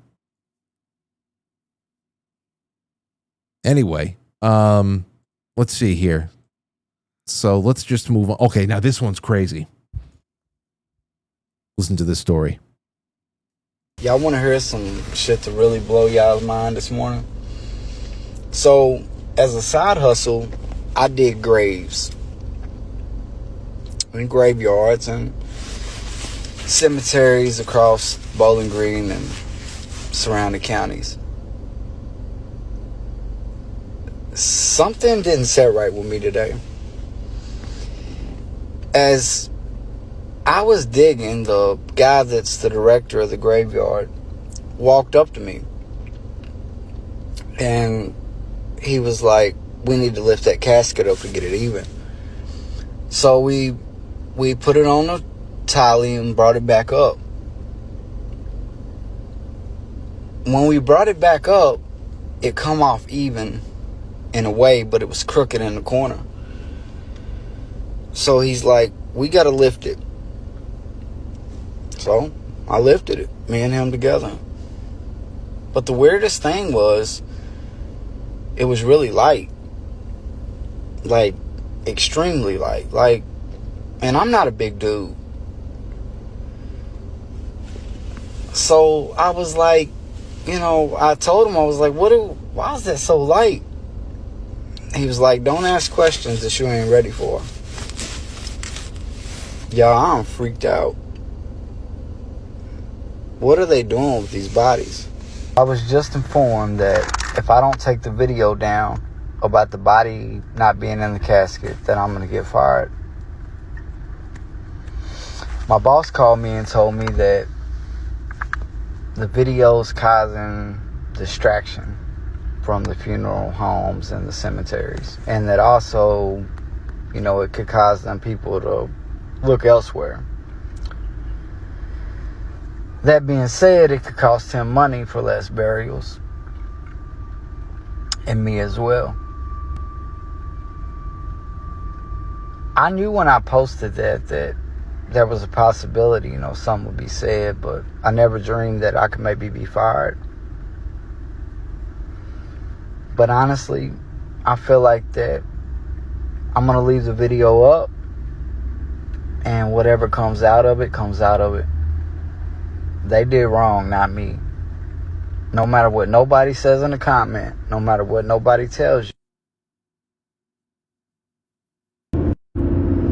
Y'all, they just silenced the last half of my video when I was really getting to a point.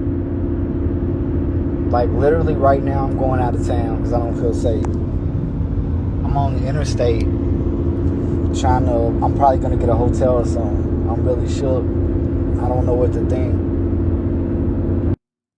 So, y'all want to hear? So you got the whole thing there. So he working for a cemetery, feeling, you know, comes to a realization that at least this one casket he's moving feels empty.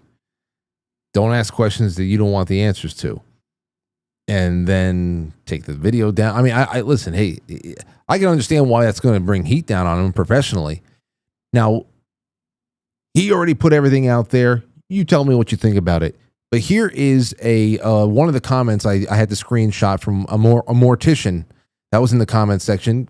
Plays a little bit of devil's advocate, gives you another alternative view that isn't so scary. Although, listen, I have heard from so many people, whatever the hell you do, especially if you have a wake for a family member and they're wearing jewelry in the casket and stuff like that, before they close that casket, take the jewelry out.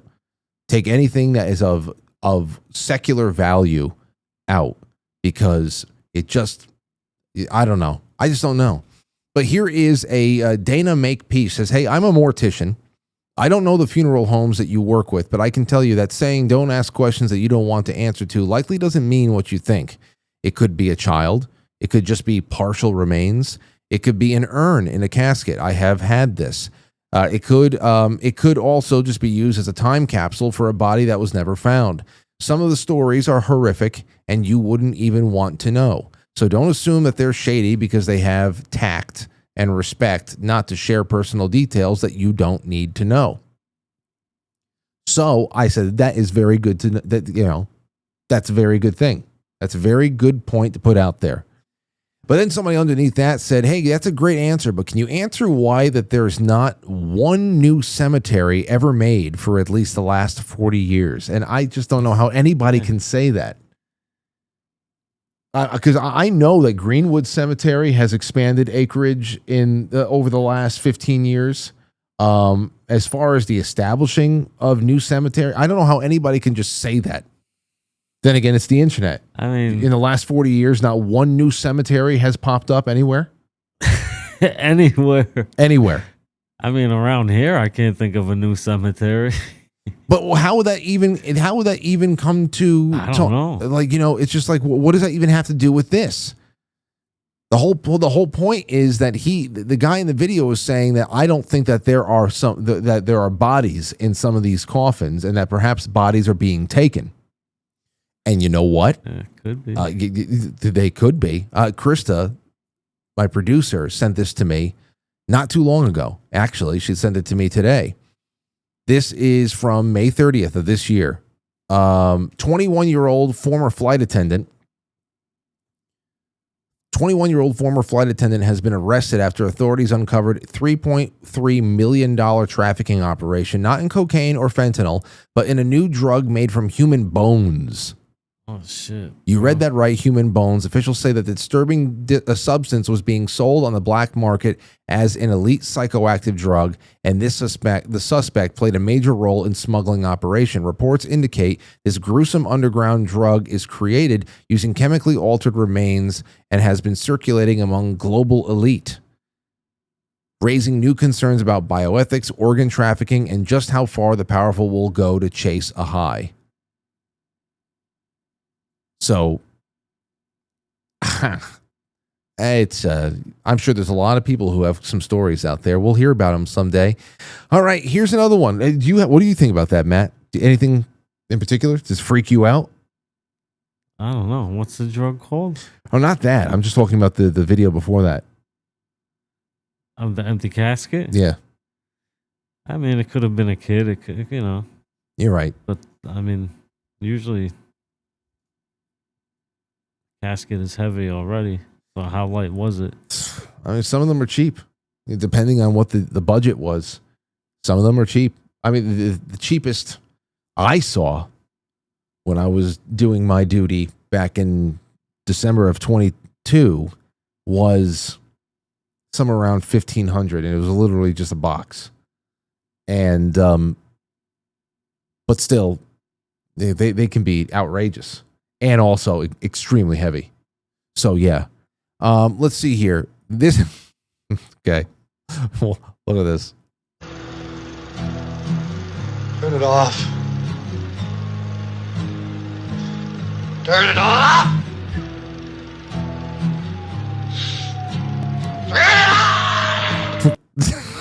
Okay.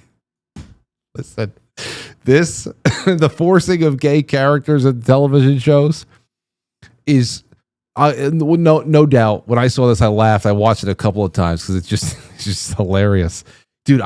You know how bad it's getting, especially in states like New York. I was listening to the radio on the way to the studio one night. Couldn't have been more than, I don't know, a few weeks ago. I was listening to the studio on the way, and the commercial came on. They might have been selling insurance and might have been patio furniture. I don't remember. What does matter is this.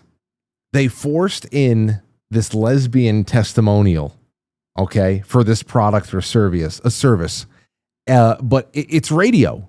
So, the female voice actor, to establish that she's a lesbian, had to say something like, I remember she said something like,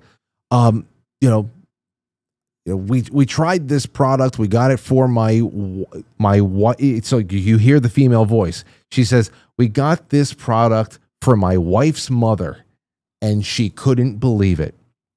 My wife. So this woman said, my wife's mother. Okay. She couldn't. And I laughed to myself out loud because obviously they couldn't just have her say mother-in-law, because we would naturally assume as radio listeners that her mother-in-law was by way of a husband. So we couldn't have that now, could we? We need to know that this patio furniture is completely an ally. This is an ally corporation here. Oh, it's just so laughable. They made so whatever. But it's frustrating as hell. All right, now we have I got two Rocky memes here. Well, one Rocky meme. This one is hilarious right here. You're going to like this. Here's the caption. Following the janitor after you told him someone took a dump in the urinal to see how he tackles it.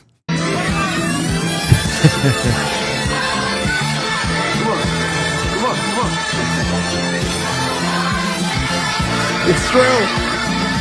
This one got me going, man. If somebody took a shit in the urinal in school, or if somebody threw up and they called in Dario, they called in grades in elementary school, they called in Dario. Yeah. Dario showed up with the pink sawdust, and we all just looking around. Somebody threw up in the classroom. Here comes Dario, and it just that was almost like you wanted to rubberneck at a crime scene. If you heard that somebody did something in a urinal in school, it was just like everybody ran to the bathroom to see it for themselves. It's just incredible. There could be a pile of shit anywhere, and you would just you'd get out of the way of it, you know, or you wouldn't even notice it. But if shit ends up in the urinal in school, literally 6 boys will run to look at it just to laugh, as if, you know, like who left this here? Like some kind of a fairy, or I don't know who did it. Anyway, I love that one. And then it made me think about this, Matt. I want to play it. This is a throwback. I think this might be to 2018. You and I talking about the training montage from Rocky 3. And this will always be something that is not too far from my mind. This is the training scene from Rocky 3. It's really, really just a fantastic montage. I love how at first he can't even hit. He's been well, I don't think that he ever used that mid-bag, but the fact that he was a pro fighter for as long as he was, and he doesn't even have basic footwork. No, because he's like, please, I mean, come on. Please, Apollo, teach me. I don't even know how to do this anymore. You see? Great. White guy, black guy, nobody cares. Oh, he's really pumped.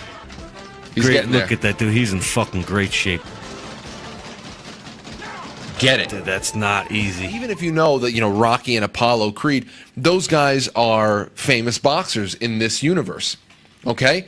You look down at the beach from the boardwalk. You can't see it's them. All you see are 2 jacked guys playing with each other in the surf, hugging each other. You're on the boardwalk and you see this, and tell me what goes through your mind. Splash fight. No, wait, look, keeps going. Look. Yes! All right. Like, oh, that's nice. Look at those 2 jack gay guys enjoying a nice day, going for a run. Let's keep going. Now that we're on the right track here. Wait. Oh, look at this. I'm catching you, Apollo. I'm almost there. I'm gaining on you, Apollo. Apollo looking jacked as ever. Damn, this white motherfucker's fast.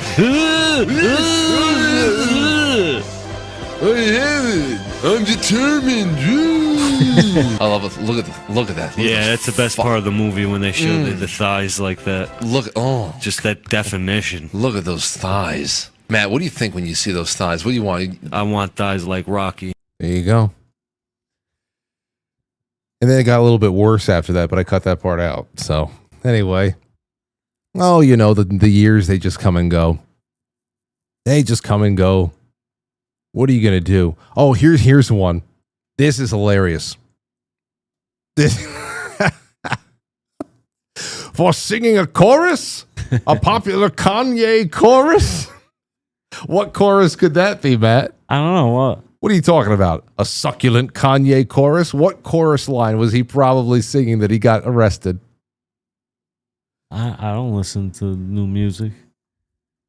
You've missed even this? What? You've missed the Heil Hitler song? No, he made a Heil Hitler song? Are you fucking kidding me? You've Did missed he really? This? How have you avoided it? I don't listen to new music. But how have you avoided the memes? When did it come out? Weeks ago. But you've not even seen the memes? Nah. Nah. I can't get him caught up on the show. Not if I'm on YouTube. Oh my gosh, bro. That's funny though. I want to hear it now. Bro. I want to hear it now. Oh God, we got it. What am I going to do? What am I going to do? I'm going to have to show you before you leave. I'm going to show you parts of the music video and everything. It's the I hate to say it, but it's the song of the summer. I can't believe that you sidestepped this, because obviously I don't have the radio on. This is not getting radio play, but I mean half of Instagram, especially Instagram. Instagram is absolutely crazy. You got to soak Instagram up right now, because one day there's going to be a correction, and we're going to look back at the last couple of years at what was allowed to happen on Instagram. What has been allowed to thrive on Instagram right now. You can tell that they're filling in that Facebook Meta is like, all right, we know that nobody except people's great aunts are using Facebook seriously these days. But Instagram, if we can just lighten the noose a little bit here to compete with TikTok, because you can't do anything on TikTok. Instagram is incredible right now, but one day it will go away. I'll catch you up. I'm not playing it. I'm not going to screw it up. I honestly, I still never listened to the whole song. I just know I've heard some of the lyrics of the verse leading up to a chorus, and then the chorus is just I can't believe. And then you see the music video. Man, I think that you're going to have a chuckle. I think you're going to have quite a chuckle. I think you are, and I wish there was a way to show this to you on all the platforms that we're on right now, but it's just not possible. Anyway, let's go check the super chats. It's about to be done. Let's see here. Road Trip says, I want my ashes spread on the salad bar at Piccadilly. Oh my gosh. The salad bar at Food Emporium, where Anthony goes to eat, or used to. Let's see here. Jenna says, anting, when a crow feels sick. Anting is when a crow feels sick? Anthill? I don't know. I had never heard of that before. Katie Sky says, hi, Frank. I think AI is going to run everyone off of the internet for the most part. Welcome back, Matt. Yeah, you know what? I said last night, you can take it to that degree. I said one of the silver linings of what's going to happen here is that there is going, for people who are conscious enough to understand how volatile the situation is and how it doesn't serve you, and that there's less and less authentic reasons for being on the internet, other than maybe using certain aspects of it like a library resource. But the social aspect of it that has completely changed people socially, I mean, the social impacts of social media have been very antisocial. And I think that once people have, at least some people will have that cold water splash in the face, there's going to be a lot more value placed on real life interactions out of your house. That will be wonderful. And that is certainly when I need to have already found a way to be on shortwave radio. You know, that's when pockets of resistance will be all over the planet, and they'll be tuned in with shortwave, and that'll be nice. All right, what else do we have? Over on Rumble, let's make sure that we call everybody there. Yes, we got everybody up to date. The Sentinel says, great show. It's great to see Matt join the show again. Molly Artie and I look forward to seeing him again soon. I'm not sick of winning yet. Have a great weekend. Talk to you later. Oh my God, Frank. That was the most intense and jaw-dropping breaking of the fourth wall I have ever seen. Oh, the Kanye, that thing. Looking into the, can't believe it. Well, Matt hasn't been on the show for a while, but it's not like Matt doesn't have the internet. I thought for sure would randomly come across, and I wouldn't be surprised if you have, but maybe you just didn't have the context of what you saw, because the memes have been aplenty. And I know that you're on Instagram. Okay, let's see. Texas Little Red says, we missed you, Matt. And that's wonderful. I'm going to release the scratching right now because we're going to be on our way. And I'm looking forward to being together with you guys on Monday. Hey, listen, real quick before we leave, on Sunday, it's our Sunday stream, the behind-the-scenes stream. If you want to be a part of that, become a sponsor of the show. For as little as $5 a month, you're getting hundreds of dollars of value back every month. Not only that, but I'm going to send you stickers, Keto Brainz samples. I'm going to call you, especially get your welcome email from quitefrankly.tv when you sign up as a sponsor there. Your welcome email gives you everything you need, including the password to the new members only section on quitefrankly.tv, which mirrors everything that's on Patreon or Subscribestar, so that everybody gets the same thing and we're all on the same page, and more. There's a lot coming your way, and I hope next week you have a good time with me as well. Matt, what do you want to say to people that are obviously so happy to have you here tonight? God is Lord. God is Lord. That's that. Well, hopefully we'll see you again soon. Next week, Mike Baldwin is here. If you have nothing going on next Friday night, Mike always loves hanging out with you. You can stop by whenever the hell you want. The doors are open. Okay? You understand? Yeah. Right. See everybody? There's no bad blood. No. Frank didn't do anything to chase him away. And it's not because of Jay Gulanello and Mike Baldwin. Can you imagine Jay Gulanello? Can you imagine like Jay Gulanello was like this? That was his plan the whole time.